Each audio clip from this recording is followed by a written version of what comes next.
Miecha pozostáva zo substancia alba a substancia grisea. Tak na dorzálnej ploche miechy opisujeme sulcus dorsalis medianus, sulcus medianus, ktorý do miechy vlastne preniká ako septum medianum dorzale. Ďalší zárez je sulcus intermedius dorsalis a ďalší je sulcus lateralis dorsalis. Septum medianum a sulcus lateralis dorsalis vytvárajú taký pomyselný trojuholník, ktorý nazývame funiculus dorsalis. Po bokoch sa nachádza funiculus lateralis na obidvoch stranách, čiže funiculi laterales. A zo spodu sa miecha vlastne delí na fissura mediana ventralis a sulcus lateralis ventralis a tie ohraničujú ten funiculus ventralis tiež na obidvoch stranách. Keď sa vrátime tu k tomu funiculus dorsalis je pomocou, vlastne delí sa na dve časti, tu je jedna a tu je druhá.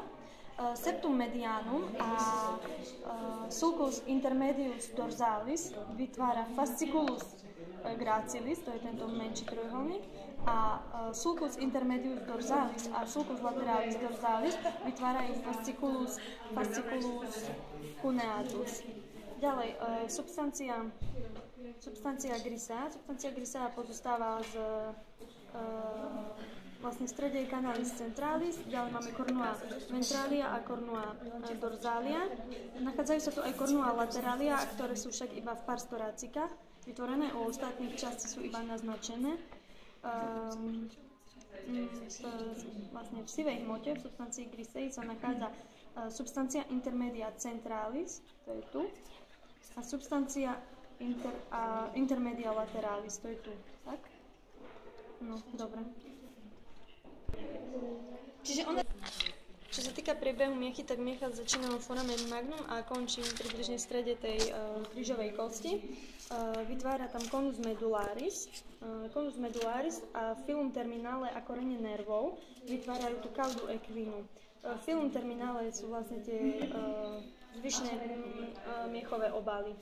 Miecha sa tiež delí tak na ako chrbtica na pars cervicalis, pars thoracica, pars lumbalis et sacralis. V dvoch miestach vytvára také vzbrudnutia nazývané intumescencia cervicalis a intumescencia lumbosacralis. Intumescencia cervicalis vytvára ten truncus brachialis. Truncus. Tak intumescencia cervicalis vytvára ten plexus brachialis.